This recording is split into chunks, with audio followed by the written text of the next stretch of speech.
최현지님이 보내주셨습니다. 지난 2000년 제보자는 세상에서 가장 소름 끼치는 사랑의 세레나데를 듣게 됐다는데요.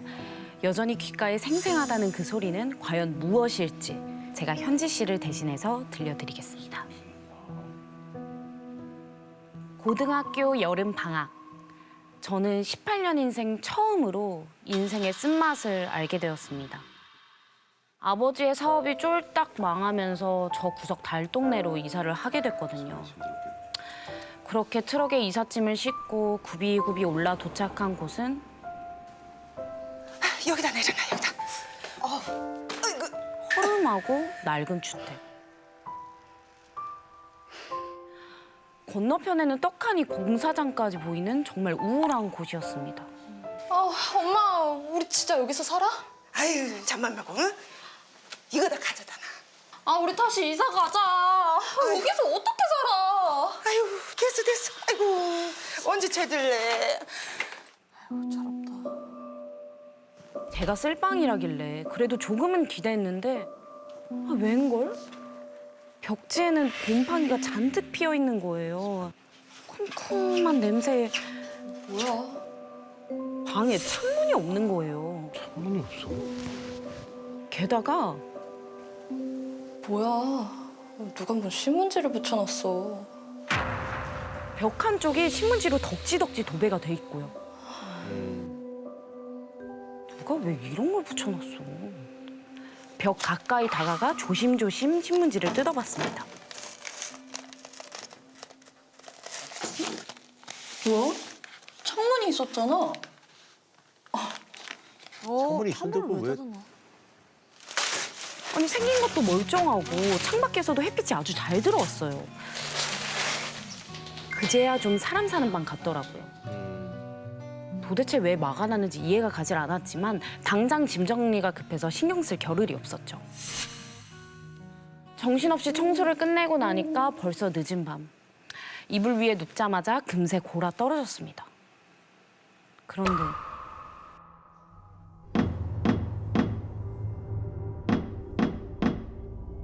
단잠을 깨우는 소리가 들렸어요. 시끄러워. 어찌나 크게 울리는지 방 안에 진동까지 느껴지더라고요. 결국 참다 못해 몸을 일으켰습니다.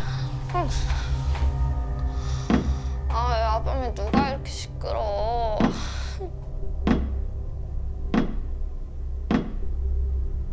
그런데 가만히 들어보니 제 방 창문 바로 근처에서 나는 소리 같은 거예요. 뭔가가 부딪히는 소리가 계속해서 들리는데 누구야? 버럭 소리를 지르며 창문 밖을 내다봤죠. 그런데 아무것도 없는 거예요. 잠 못 자.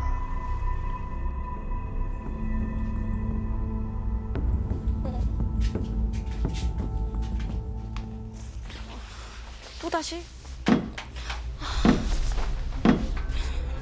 누군가 장난을 치고 있다는 생각에 그대로 집 밖으로 뛰쳐나갔습니다. 겁이 없어. 하지만 이번에도 역시 아무도 안 보이는 겁니다. 그런데 응? 분명히 낮에는 멀쩡했던 제 방범창이 떨어질 것처럼 너덜너덜한 거예요. 방금 전까지 들렸던 뭔가 부딪히는 소리가 누군가 이 방범창을 뜯으려고 했던 소리는 아닌 걸까? 저는 겁에 질린 채 다급하게 집으로 뛰어들어왔습니다. 누군가 계속 저를 지켜보고 있는 걸까요? 방에 들어온 타이밍에 딱 맞춰서 그 소리가 또다시 들렸어요. 그런데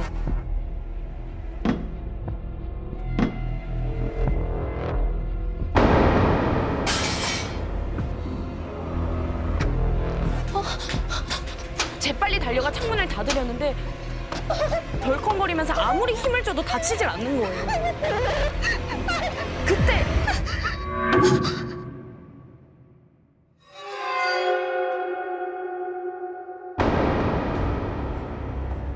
창문 위로 하얀 무언가가 쓱 올라왔습니다.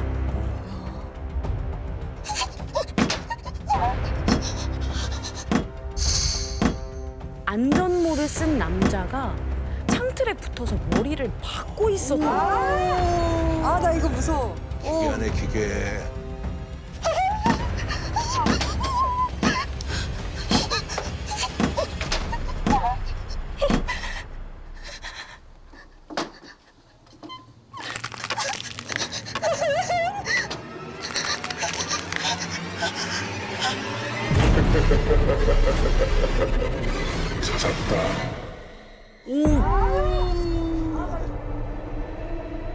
그건 사람이 아니었어요. 도망치고 싶었지만 몸이 꿈쩍도 하질 않고 그런 제 모습을 남자가 즐겁게 쳐다보다가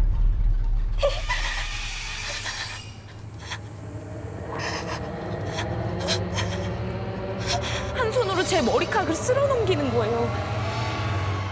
이뻐.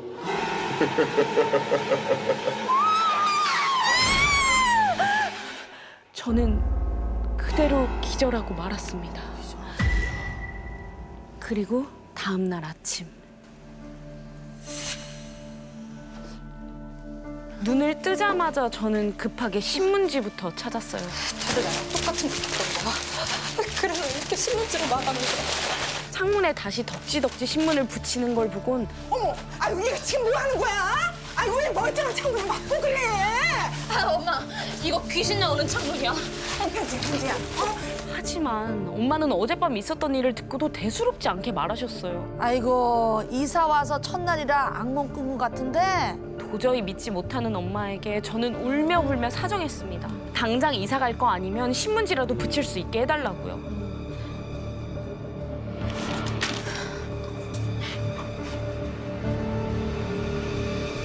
그리고 또다시 찾아온 저녁. 진짜 무섭다. 부모님은 두 분 다 일을 나가시고 저는 혼자서 집을 지키고 있었어요. 창문도 원래대로 다 막아놨으니까 별일 없겠지? 하지만 그건 바보 같은 착각이었습니다.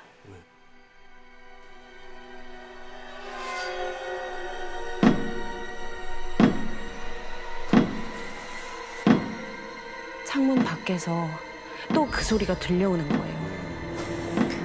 반복되는 소리와 진동에 저는 미칠 것만 같았어요. 결국 그 길로 집을 뛰쳐나갔습니다. 그리고는 친구를 만나서 하소연도 하고 마음을 다독이다 보니 어느덧 밤 12시. 아, 깜짝이야. 엄마에게서 전화가 걸려왔습니다. 빨리 들어오라는 거겠지. 엄마, 나 지금 가는 길인데 왜?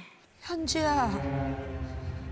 엄마가 화는커녕 넋이 나간 듯 횡설수설하는데 뭐지? 무슨 말인지 당최 알아들을 수가 없는 거예요. 엄마 무슨 일 있어? 그냥 천천히 제대로 좀 말해봐. 나도 봤어. 엄마도 봤어 이거 큰일이네. 그리고 잠시 후 엄마가 믿기 힘든 얘기를 전해줬어요.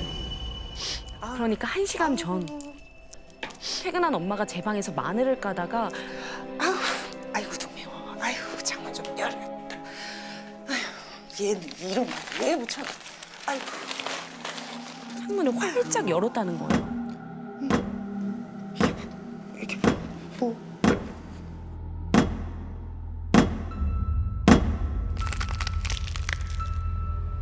제가 봤던 그 남자가 인상을 잔뜩 찌푸리며 엄마를 노려보고 있었다는 거예요.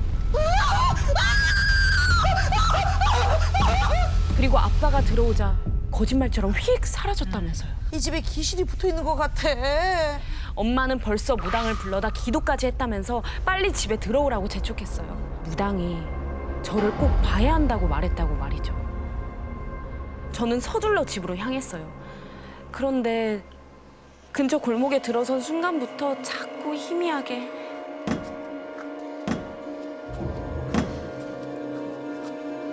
창문 밖 그 남자의 소리가 들려오는 거예요.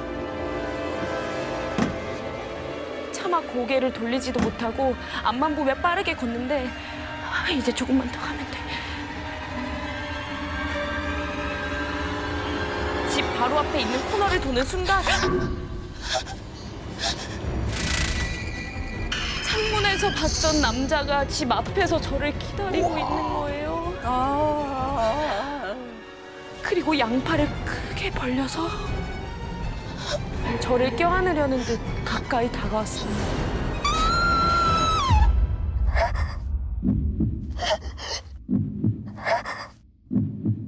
현지야, 최현지, 야 정신 차려. 다시 눈을 떴을 땐 마중 나온 아빠가 저를 걱정스럽게 내려다보고 있었죠. 너희들 얘기를 들었구나. 현지야, 얘 또 왜 이래? 아빠의 부축을 받으며 겨우 도착한 집. 엄마 말대로 이미 무당이 도착해 구석구석 부적을 붙이고 있었습니다. 그런데 제가 방에 들어서자 무당이 하던 일을 멈추고 저를 빤히 노려보기만 하는 거예요. 왜 안 보이나 했더니 여기 붙었네. 무당의 말을 듣자마자 등 뒤에서 오싹한 기운이 느껴졌어요.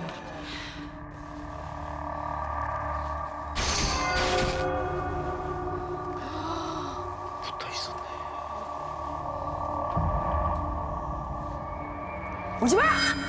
죽고 싶어 환장했어? 저는 그제야 무당이 저를 꼭 봐야 한다고 했던 이유를 알게 됐어요. 진정을 했구나.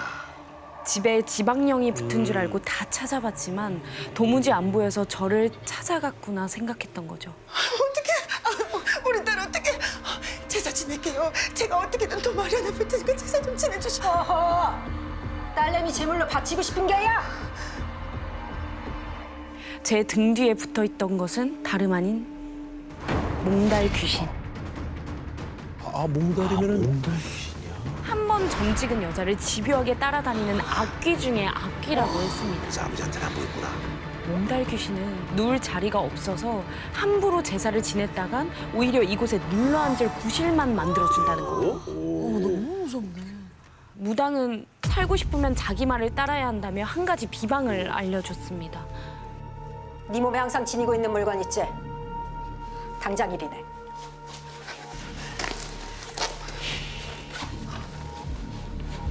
저는 다급하게 친구들과 나눠 가졌던 우정 손수건을 내밀었습니다.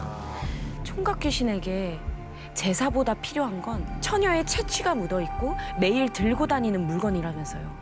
그리고 무당을 따라 골목으로 나간 저희는 손수건을 부적과 함께 태우며 간절하게 기도했습니다. 제발, 제발 저 대신 이 손수건을 데리고 가달라면서요. 그리고 급하게 다른 집을 구해 얼마 후 이사를 갔습니다. 저는 아직도 두려움에 창문을 쉽게 열지 못합니다. 창문에서 본 그 남자, 아직도 자신의 신부를 찾아 어딘가를 서성이고 있을까요? 서울에 사는 정승우 씨의 친구분이 이 1997년 어릴 적 인도네시아 자카르타라는 도시에서 실제로 겪은 일이고요. 이 편의상 승철 씨라고 부르도록 할게요. 이제 승철 씨가 초등학생 시절에 아버지 사업으로 이제 가족에서 다 같이 인도네시아를 가서 살게 됐대요. 이제 아버지의 사업은 현지 내에서 굉장히 대박이 났고 이사를 가게 됐는데 깨끗하고 방도 많고 되게 넓은 그런 저택이었다고 해요. 중정이라고 아시죠, 여러분? 알죠, 알죠. 네, 이 큰 저택 안에 가운데 정원 같은 거. 네. 집 안쪽에 있는. 네. 진짜 성공해. 네, 중정까지 있었던 거예요. 근데 이 중정이 이렇게 뭔가 오랫동안 관리를 안 한 약간 그런 느낌이었대요. 문을 열고 안쪽으로 들어가면 이 음산한 기운이 확 느껴지고 정원 곳곳에는 이제 람부탄 열매가 썩어서 널브러져 있고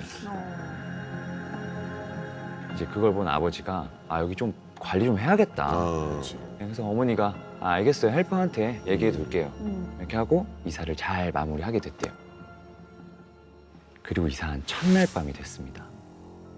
이제 보통 이사하고 자는 날은 좀 잠자리가 바뀌니까 좀 잠에 잘 못 들거나 좀 불편할 수 있잖아요. 근데 그런 거 없이 승철 씨나 무슨 부모님 두 분 다 잠을 굉장히 잘 잤다고 해요. 잘 맞네. 네. 근데 다음 날 자고 일어난 누나의 표정이 유독 어두운 거예요. 누나가. 네, 누나의 표정이. 그래서 엄마, 나 방 좀 바꿔줘. 아니, 밤새 바람에 나무가 너무 흔들려서 그 소리 때문에 한숨도 못 그럴 수 잤어. 있지, 그럴 수 있지. 이게 누나 방만 좀 구조가 특이했는데 중정과 연결된 방이었대요. 네.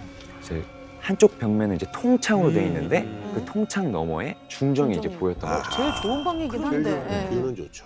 근데 그 중정에서 계속 시끄러운 소리가 났다 그러는 거예요. 왜?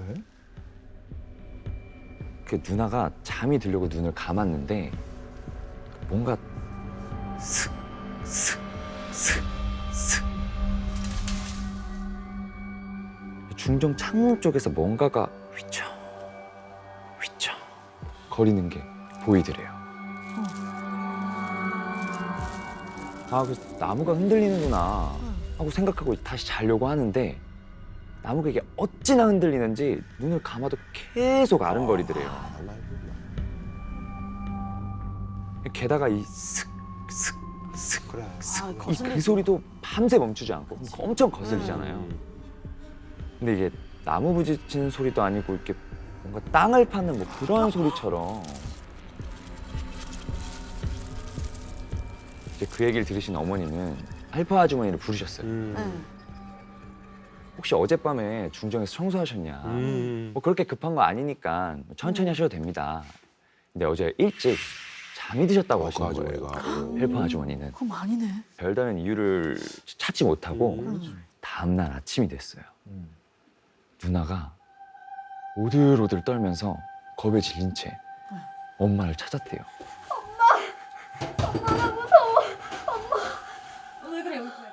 그래서 무슨 일인가 보니까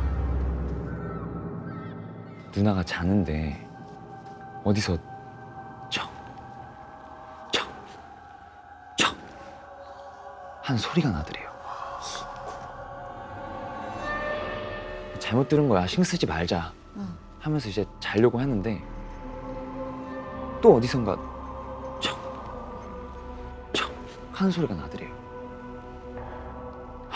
이 소리 어디서 들리는 거지? 그리고 이제 소리의 행방을 찾아서 이불 밖으로 눈을 빼꼼히 내려놓고 보는데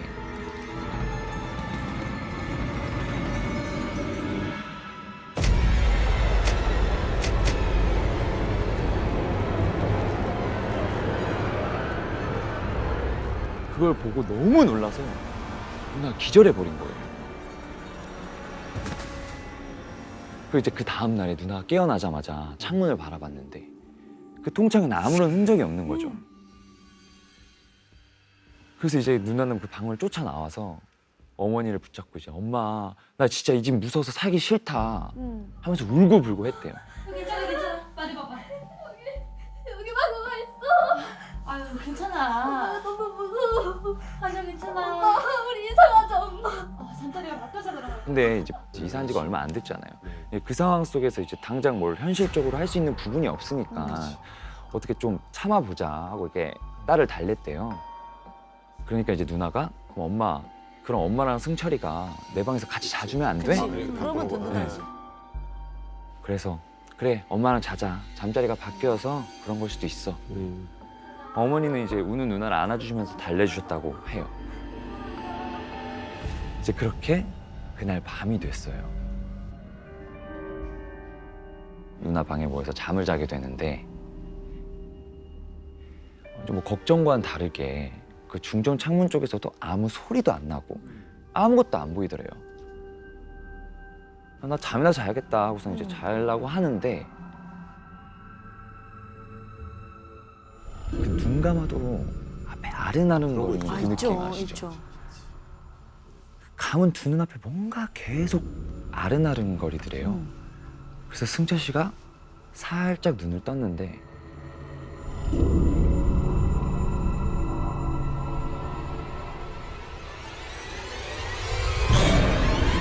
까만 게 뭔가 새까만 게 무언가가 보이더래요.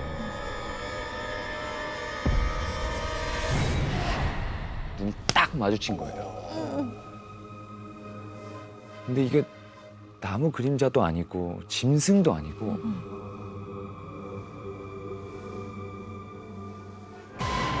사람 그림자였던 거예요.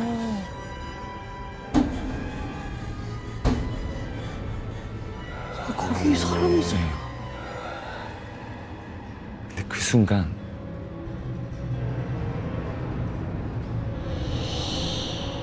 창문에 따다다다다 붙는 거예요. 근데 여러 명 있어.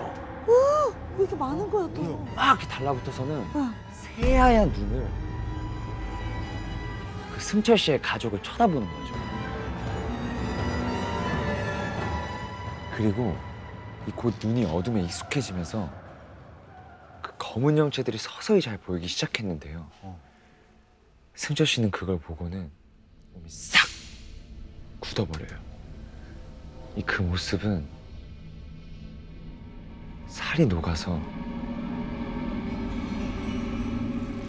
눌러붙다 못해 뚝뚝 흘러내리던 모습이었대요. 큼지막한 손이 척 하고 가고 뭐야? 또 이 작은 손이 또 척 하고 그러면서 되게 기괴한 소리를 내더라고요.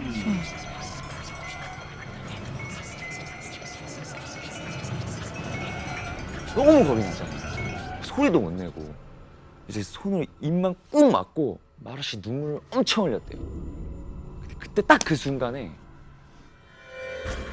승철 씨랑 누나를 확 낚아채가지고 그 방을 뛰쳐나온 거예요. 어머니가 가지 마. 네. 어머니 바꾸라. 어머니랑 아이고, 아이고. 누나도 그 창문 형태를 같이 본 거예요. 뭐야? 와 이거 꿈이 아니야 이거는. 그래서 어머니가 그 누나랑 승철 씨를 데리고 그 방을 탈출을 해서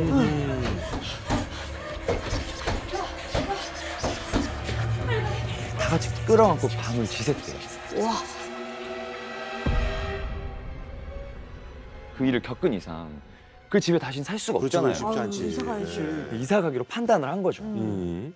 그리고 이제 얼마 지나지 않아서 갑자기 헬퍼 아주머니가 가족들 있는 쪽으로 막 뛰어오시더래요.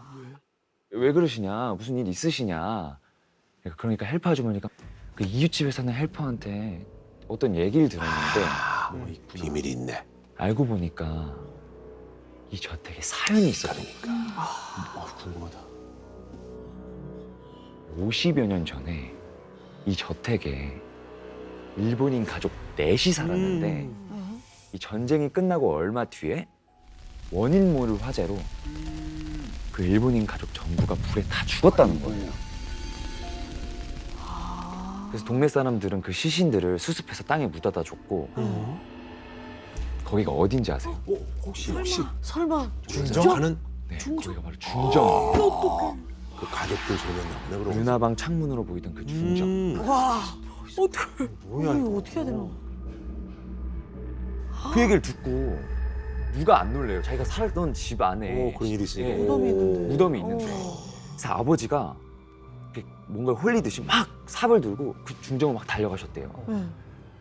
그래서 그 람부탄 밑을 막 파는데 설마 이걸? 갑자기 그 광경을 보고 네. 두 분 모두 말을 잃으셨대요. 아 뭐가 있나 봐. 그 보통 정원 전체 이렇게 보면 흙만 이렇게 땅이 흙으로 돼 있잖아요. 그렇죠. 근데 그 람부탄 나무 밑에만 시멘트로 돼 있어요. 아이고. 그 헬퍼 아주머니가 들었던 얘기로는 네. 일본인 가족 시신이 묻힌 곳이 흙이 아니라 시멘트로 전부 꽉 채워져 있었던 거죠. 막아놓은 거네.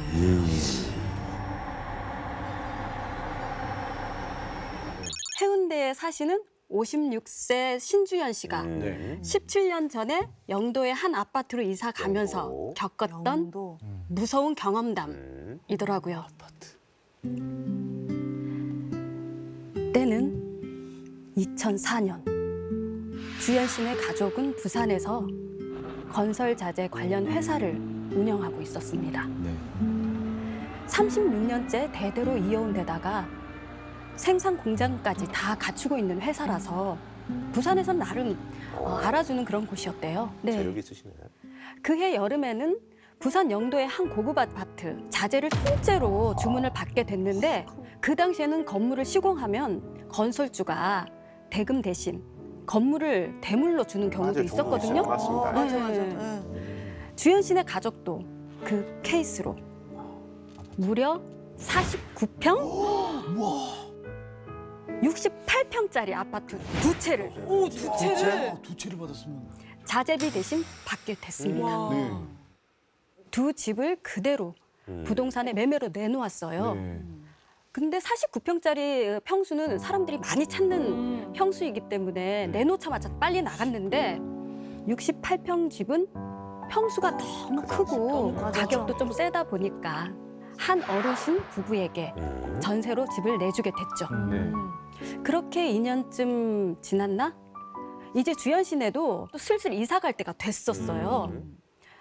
68평 살고 있는 할배 전세 빼고 이사 간다시네. 마침 또 어떻게 타이밍이 맞아서 네.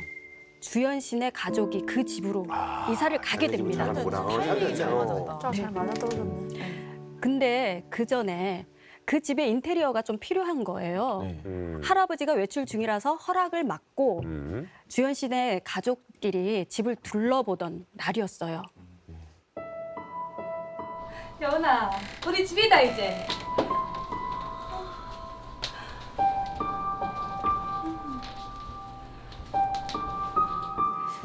그 집이 좀 이상한 거예요.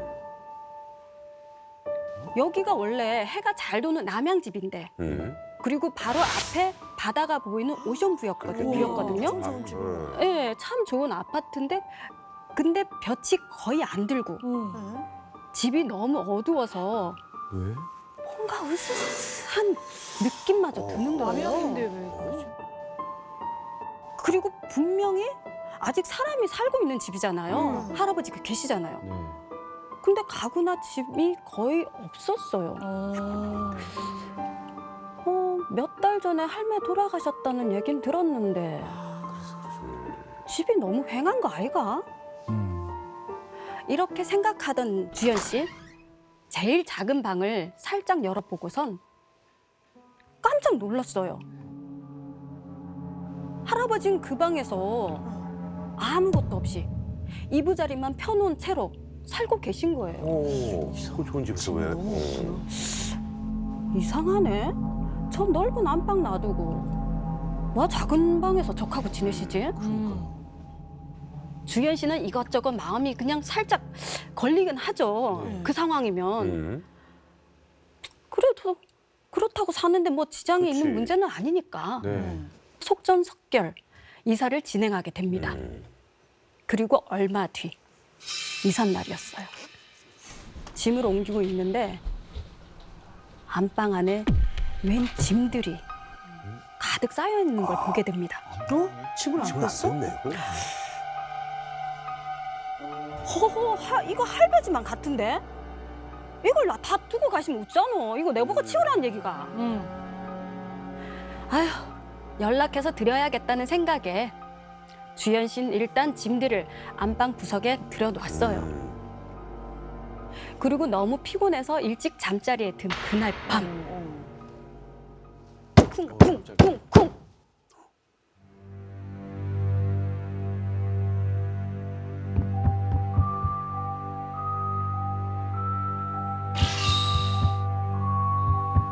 위층에서 사람 뛰는 소리가 들리는 거예요. 층간 소음이네 이것도. 네, 시계를 보니까 새벽 1시인데. 아유 예의 없다. 주현 씨는 경비실에 전화를 해서 아저씨 위층 아들한테 주의 좀 주이소 라고 얘기를 했어요. 그런데 경비실에서 하는 말이 이상해. 사모님, 위층에 아무도 없으게 라고 여는 평수가 커서 어른들이 살지 아들은 없습니다. 우와. 뭐야? 그럼 그 소리는 뭐지? 아, 오늘 이사하느라 예민해서 그런가 보다. 그런 생각으로 그냥 잠이 들었대요. 그날 밤은. 그리고 그 이후 마침 누군가 이 집을 노리기라도 하는 것처럼 주현 씨네 집에 이상한 일들이 자꾸 일어나기 시작했습니다. 아이고야, 이게 뭔 물이고? 물? 가족끼리 며칠 여행을 다녀온 사이에 냉장고에서 물이 흘러나와서 온 집안 바닥이 흥건하게 젖어버려 있는 거예요. 또 하루는 아무 이유 없이 새 보일러가 터져서 집에 물이 줄줄. 또 한 번은 잠가놓은 창문을 누가 열었는지 그 사이로 비가 막 새어 들어오는 겁니다. 이야기 가능한 일들이 많이 생기네요. 오. 잤다 이런 얘기. 그리고 이 집이 심상치 않다는 것을 쐐기를 박는 결정적인 일이 생깁니다. 밤에 잠에서 깬 주연 씨가 목이 말라서 거실로 잠깐 나왔는데 딸이 불이 다 꺼진 거실 소파에서 혼자 고개를 푹 숙이고 앉아 있는 거예요. 딸이 왜 그러고 있어?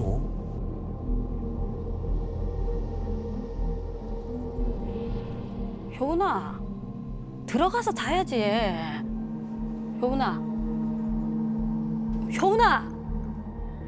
딸이 대답이 없어요, 한참을. 그때 딸이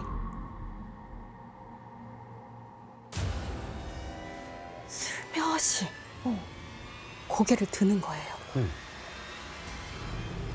엄마 와 오는데. 효은아 와 있잖아. 엄마 안 울었다. 뭘 울어? 안 울었잖아. 아닌데. 내 분명히 들었다. 엄마 안방에서 울었잖아. 이러는 겁니다. 아니, 울었다니요. 아니, 주연 씨는 분명 자고 있었는데 이런 상황에 주연 씨는 뭔가 오싹한 느낌이 들었지만 일단 딸을 재우고 나온 주연 씨는 슬슬 이 집에 대한 불안감이 들기 시작했습니다. 샤워하는 내내 마음이 가라앉지 않아 몇 번을 두리번 거릴 수밖에 없었어요. 그리고 샤워를 끝낸 후 욕실 문 밖을 나서려는 그때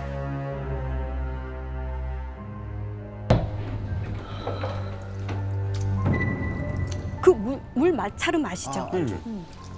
그 소리가 들리는 겁니다. 등 뒤에서 살랑거리던 물소리가 잠시 멈췄을 때 주연 씨는 살며시 뒤를 돌아봤습니다.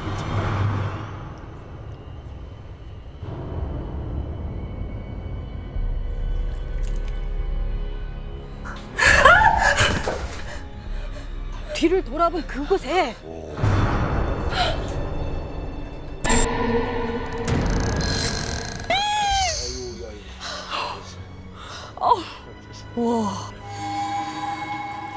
온몸이 물에 젖은 채로 욕조에 상체를 턱 뭐야 또?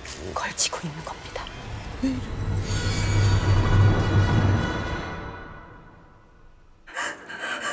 그리고는 그 여자는 욕조 밖으로 조금씩 기어 나오기 시작했어요.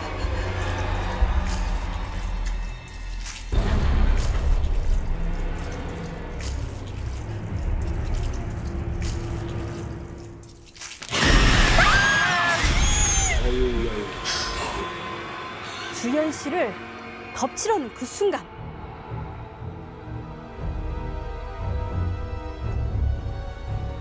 주연 씨는 잠에서 깹니다.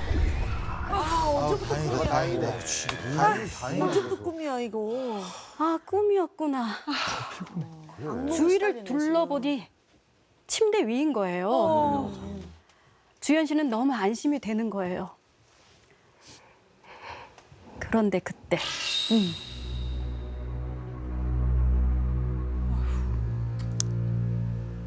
주현 씨 얼굴 위로 얼굴 위로? 차가운 물이 뚝 떨어지는 아닌데 거예요. 왜 그래? 누워있는데. 두려움이 가득 찬 눈으로 서서히 눈을 올려다 봤습니다.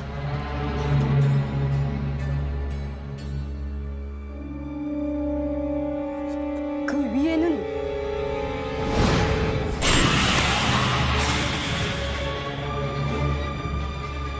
고개를 숙이고 서 있었습니다. 젖은 머리카락 사이로 조금씩 드러난 그 얼굴은 말 그대로 정말 새하얗게 질려 있었습니다. 그런데 그 여자는 노려보는 것으로 끝나지 않았습니다. 움직여.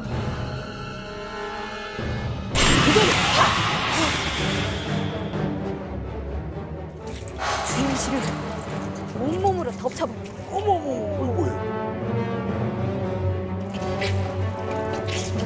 이게 땀인지 물인지 모를 정도로 주현 씨의 온몸과 침대가 눅눅하게 젖어가기 시작했어요. 그 여자는 주현 씨의 위에 누워서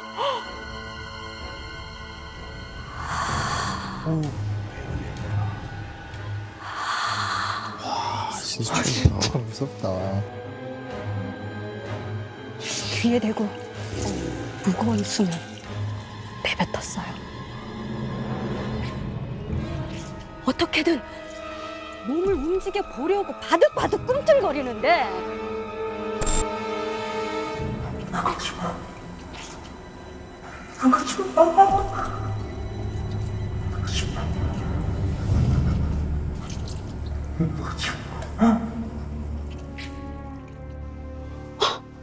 이게 도대체 무슨 소린지 주현 씨는 그 여자를 떨쳐내기 위해서 필사적으로 몸부림쳤어요. 죽을 힘을 다해 벗어나려는 간절함 덕분인지 다행히 조금씩 주현 씨의 손발이 움직이기 시작했습니다. 풀렸구나, 풀렸어, 조금씩. 눈물 범벅, 땀 범벅이 다 된 채로 거실에서 도망 나간 주현 씨. 안방 쪽으로 뒤돌아 봤을 땐 그 여자는 없었습니다.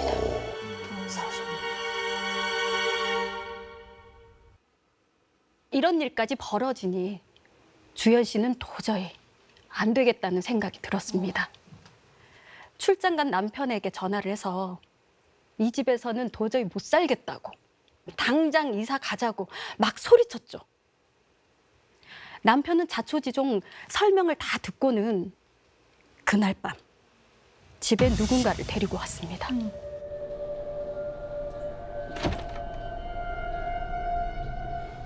스님이었어요. 진정한 스님이 오셨구나. 집을 찬찬히 둘러보시던 스님은 안방 안쪽을 빤히 쳐다보시고 계셨습니다. 안방 침대에 웬 여자가 앉아있네요.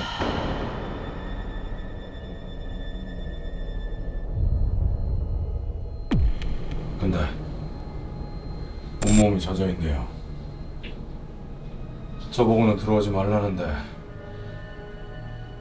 아무래도 음식을 준비해야 될 것 같습니다. 그쪽 손으로 직접 준비해야 할 겁니다.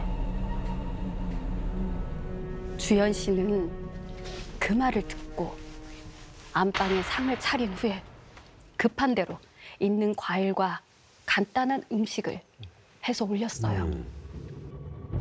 스님은 불 피운 향을 손에 쥐고 꼭 불경을 외우는 것처럼 안방을 거니르셨죠. 알아들을 수 없는 말로 한참을 웅얼웅얼 하셨습니다. 안 가려고 하네. 안 나가려고 해. 스님의 이마에서는 땀이 줄줄줄 흐르기 시작했어요. 주현 씨는 겁이 난 나머지 문 뒤에 숨어 안방 쪽을 지켜보고 있었어요. 그렇게 거의 4시간 가량 지났습니다. 그런데 그때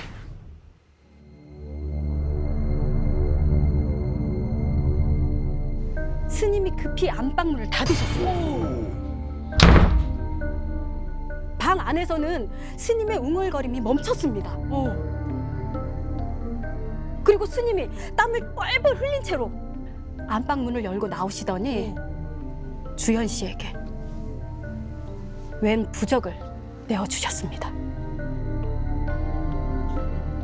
여기 담아놨으니까 이거 갖다 태우고 잘 가라고 보내주세요. 아, 여기 거기다 담은 거야? 오.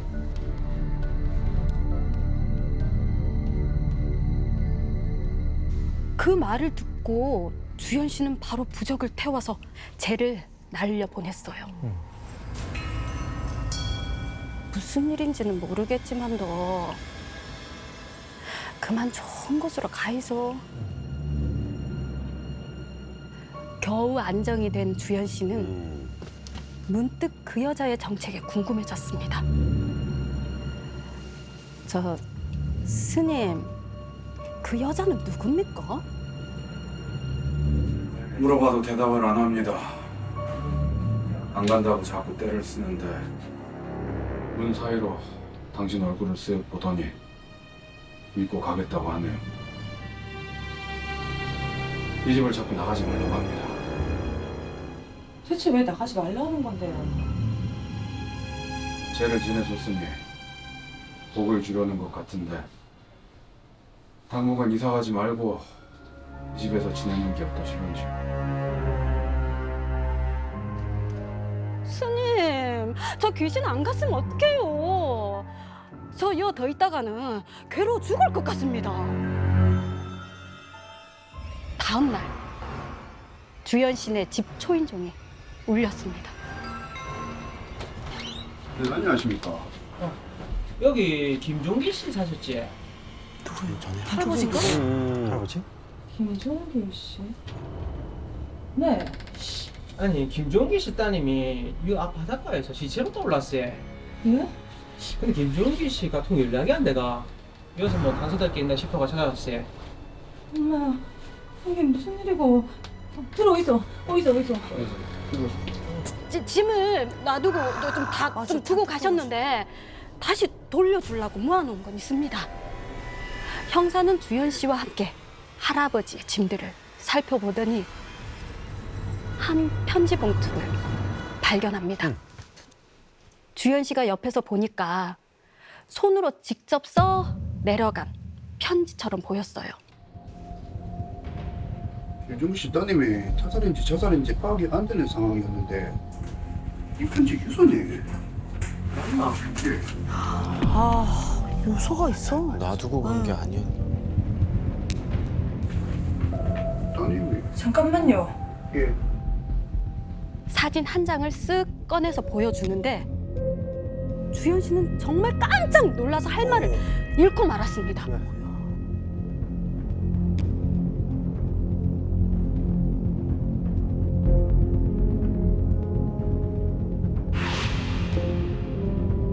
안방에서 봤던 그 여자분이었던 것입니다. 그물 뚝뚝. 오. 온몸이 젖어 있었던 아, 이유. 그래서 습했던 집이. 그 집에 물이 항상 가득했던 이유. 이 집에서 나가지 말라고 했던 이유가 이 편지 때문이었나? 오만 생각이 다 들었어요. 주연 씨는 그 집에 도저히 살 수가 없었어요. 그치. 네, 당장 이사를 떠났습니다. 하지만 그 이후로 더더욱 믿을 수 없는 일이 벌어졌어요. 그 집에서 나가자마자 멀쩡하던 회사가 부도가 나고 아이고 하지 말라. 얼마 안 돼서 시아버님마저 돌아가신 거예요. 아이고 이거 뭐야. 아이고. 도대체 어떻게 이런 일들이 일어난 걸까요? 편지를 늦게 전달한 까닭일까요?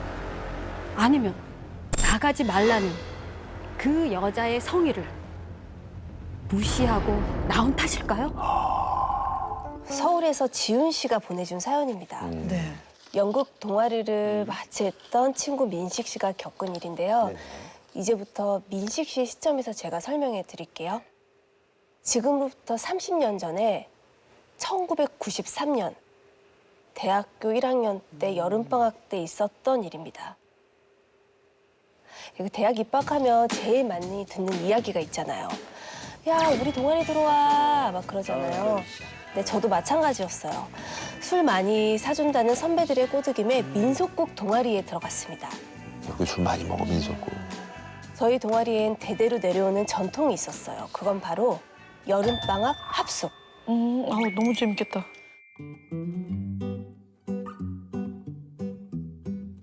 합숙할 방은 경기도 외곽의 한 시골 마을 할머니가 혼자 사시는 집이었어요. 운치 있네. 그런데 2달 동안 방값을 10,000원씩만 내면 된다는 거예요. 너무 싸다. 너무 싸면 집 상태가 사실 뻔하잖아요. 그렇지. 근데 큰 기대 없이 갔는데 생각보다 집이 너무 좋은 거예요. 시골집 같지 않게 깨끗했어요. 이게 더 수상해요. 그날 처음 만난 주인 할머니는 곱고 아주 단아한 분이었어요. 안녕하세요. 근데 할머니가 좀 이상했어요. 괜히 뻘쭘해서 할머니 눈치만 보고 있는데 사실 겨우 빌렸어. 옆집 할머니가 옆에서 애들이 이렇게 부탁하는데 좀 도와주라고 거들어 주셨거든.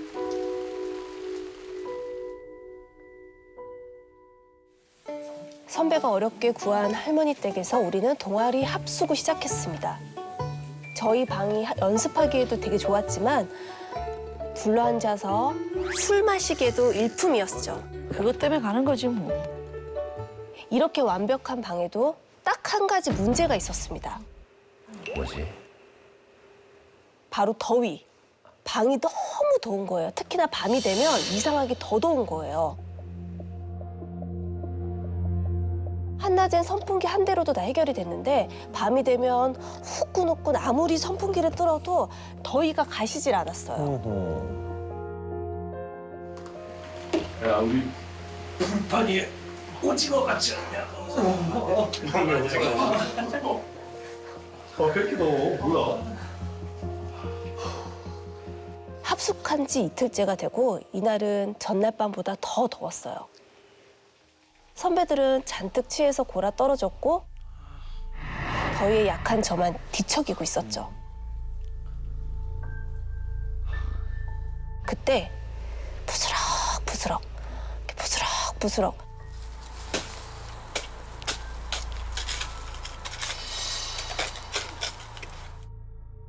밖에서 이상한 소리가 나는 거예요. 무슨 일인지 궁금해서 앞으로 나가봤더니 주인 할머니가 마당에서 삽질을 막 이렇게 하고 계시는 거예요. 아니 삽질? 네. 머리는 산발에 뭐에 홀린 듯이 삽질만 계속 하시더라고요. 괜히 스산한 기운에 주위를 이렇게 둘러봤는데 타고 남은 연탄재였어요. 할머니, 한여름에 웬 연탄이에요? 아무리 여쭈어도 할머니는 절 쳐다보지도 않으셨어요. 한참 삽질을 하시다가 다급히 연탄 아궁이로 가시는 거예요. 아궁이에 있던 연탄을 빼고 다시 활활 불이 붙은 새 연탄을 그 안에 또 넣으셨어요.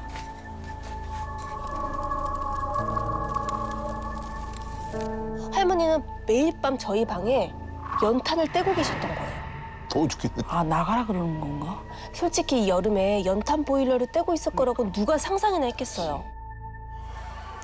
할머니, 진짜 더워서 그런데 저희 방은 연탄 빼주시면 안 돼요? 연탄을?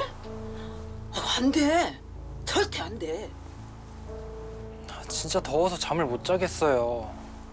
참든가 네가 나가든가 아침까진 무조건 연탄 떼야 해. 연탄을 떼야 해. 연탄을. 아침까지만 뗀다고 하시니 제가 참아야죠 뭐. 어쩔 수 없잖아요. 다음날 주말이라 숙소엔 저랑 동아리 선배 1명 그리고 친구 지훈이 셋이 남았어요. 오후부터 신나게 술을 마시고 있는데 오늘 밤에 내가 어딜 좀 가야 해서 그러는데 이따 밤에 연탄 꼭 떼. 연탄이요? 할머니 저희는 연탄 필요 없는데. 아이고 꼭 떼. 안 떼면 큰일 나. 밤에 연탄 꼭 떼. 네, 알겠습니다. 조심히 다녀오세요. 너무 당황했지만 주인 할머니랑 다투고 싶지 않아서 알겠다고 했죠. 저희는 당연히 연탄을 떼지 않았고 그렇게 할머니가 계시지 않는 밤을 맞이했습니다. 슬 이렇게 잠이 들 무렵에 방이 또 후끈후끈해지는 거예요. 왜 안 뗐는데? 뭐야, 방이 왜 또 더워? 너무 이상했어요. 할머니는 집에 없고 저희는 분명히 연탄을 떼지 않았었거든요. 어떻게 된 일인지 연탄 아궁이로 확인을 하러 갔죠. 그런데 할머니! 언제 오신 건지 아궁이 옆에 할머니가 또 계신 거예요. 그새 또 뭐야? 할머니! 와, 진짜 덥다고요. 몇 번 말씀드려야 돼요, 몇 번. 안 돼. 내일 아침까지는 절대 빼면 안 돼. 말도 안 되는 억지에 이젠 화가 나더라고요. 그냥 제가 연탄을 빼버리려고 아궁이로 막 다가가는데 할머니가 이제 온몸으로 절 막으시는 거예요. 왜 이러시지? 나와요. 안 돼, 글쎄. 나오시라고요. 안 된다니까. 오세요. 신랑이 끝에 할머니를 이렇게 밀쳐내고 오세요. 겨우겨우 연탄 아궁이를 문을 열었는데 여자의 얼굴이 이글이글 타고 있었어요. 뭐야? 할머니! 할머니! 할머니! 할머니! 할머니가 저를 향해 딱 이렇게 돌아보시는데 네. 할머니가 아니라 연탄 위에 있던 그 여자였어요.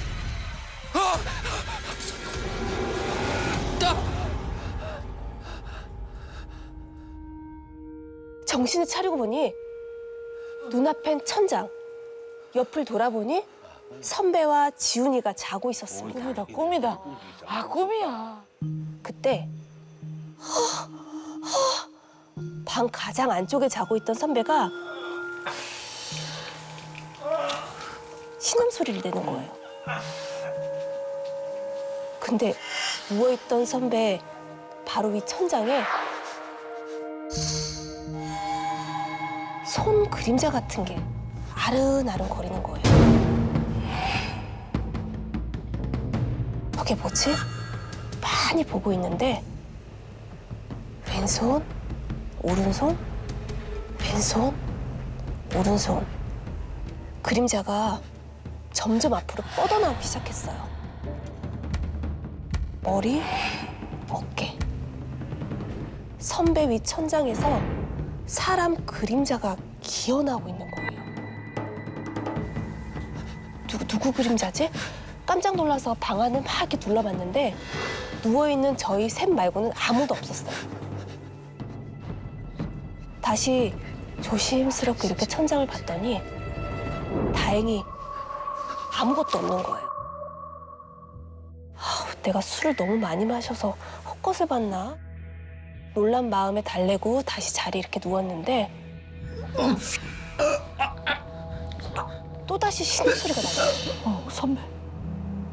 선배 위에 있던 그림자는 어느새 지훈이 위에 있었고 이젠 지훈이가 사지를 비틀면서 고통스러워하기 시작했어요.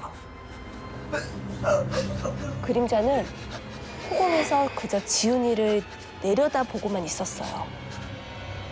뭐에 홀리듯 그림자를 보고 있을 그때 그림자 얼굴이 바뀌기 시작했습니다. 그건 조금 전까지 꿈에서 본 타들어가는 그 여자의 얼굴이었어요. 천천히 그 여자의 입이 움직이는데 남자? 열렸던 창문이 하나씩 닫히더니 여자의 몸에서 쭉 팔이 뻗어나오기 시작했어요. 새까맣게 탄 팔은 넝쿨처럼 저를 향해서 내려왔고 꽉 제 목을 조르기 시작했어요.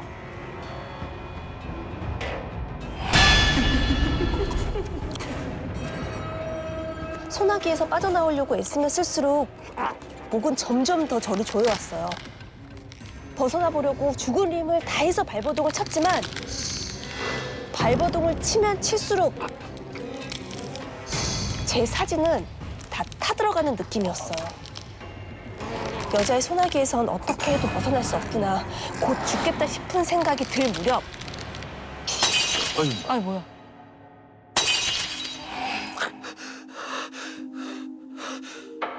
기적처럼 숨이 터지고 새까맣게 탄 여자도 사라졌어요. 저는 당장 자고 있는 지훈이와 선배를 깨웠어요. 더 이상 그 집에 있을 수가 없었어요. 맞아. 지훈아, 일어나봐. 일어나 보라고. 몇 시인데? 시계를 보니까 5시 반. 아직 첫 차도 없을 시간이었어요. 저는 지훈이와 선배를 끌고 무작정 그 집에서 뛰쳐나왔어요. 집에서 한참 떨어지고 나서야 조금 전에 본 여자의 이야기를 친구들한테 털어놨죠. 귀신. 네가 연탄 안 떼서 나타난 거 아니야? 말이 돼? 그 길로 각자의 집으로 돌아갔습니다. 터덜터덜 집 앞 골목에 들어섰는데 저기 멀리서 엄마가 저를 향해서 막 뛰어오는 거예요.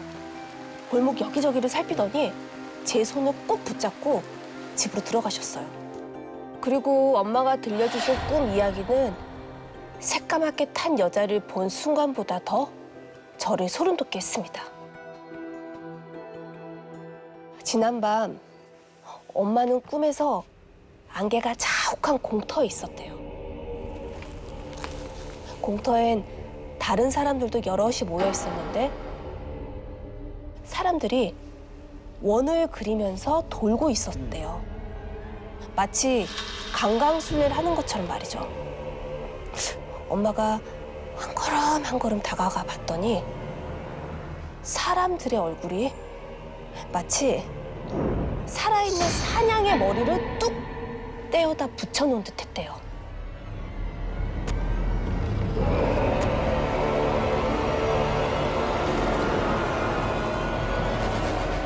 한 걸음 한 걸음 좀 더 다가가 봤더니 원 가운데는 남자가 쓰러져 있었대요. 그 남자가 바로 민식아! 민식아! 저였던 거예요. 뭐 어떻게 된 거야? 민식아! 민식아! 민식아! 민식아! 엄마는 저를 향해 뛰어들고 사냥의 머리를 단 사람들은 엄마를 막 밀어내고 엄마가 아무리 애를 써도 도저히 저한테 갈 수가 없었다고 해요. 그렇게 얼마가 지났을까 지쳐 쓰러진 엄마의 눈에 동아줄 하나가 보였대요. 바닥에 있는 동아줄을 따라 천천히 이렇게 올려다 봤더니 온몸이 새까맣게 그을린 여자가 제 앞에 서서 뚫어져라 쳐다보고 있었대요. 여자는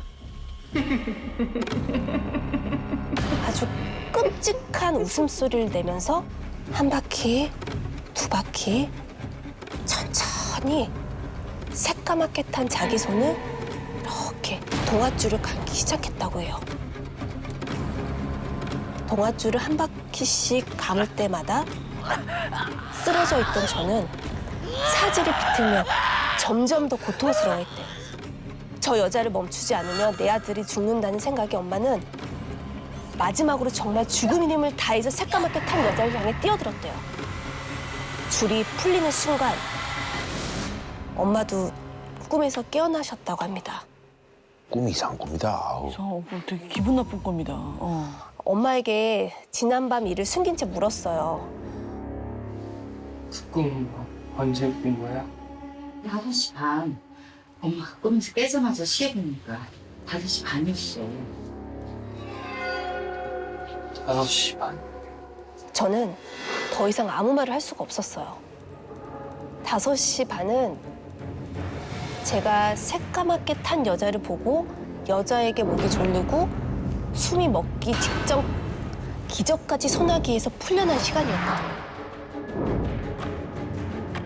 그 시간 꿈속에서 엄마가 저를 구해주지 않았다면 전 집으로 돌아올 수 있었을까요?